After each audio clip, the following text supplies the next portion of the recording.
கோலம் மாவு இல்லாமல் கோலம் போடுறது எப்படின்னு நம்ம பார்க்கலாம்.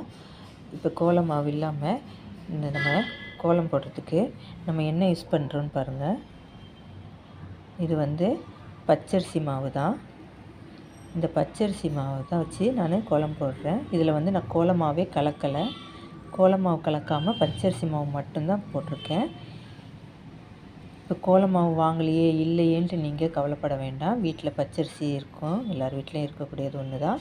அதனால் அந்த பச்சரிசியை எடுத்துகிட்டு போயிட்டு நீங்கள் சுத்தம் பண்ணிவிட்டு கடையில் கொடுத்து கோலம் போடுறதுக்குன்னு சொல்லி கேட்டிங்கன்னா அவங்க கோலத்துக்கு ஏற்ற மாதிரி அரைச்சி கொடுப்பாங்க.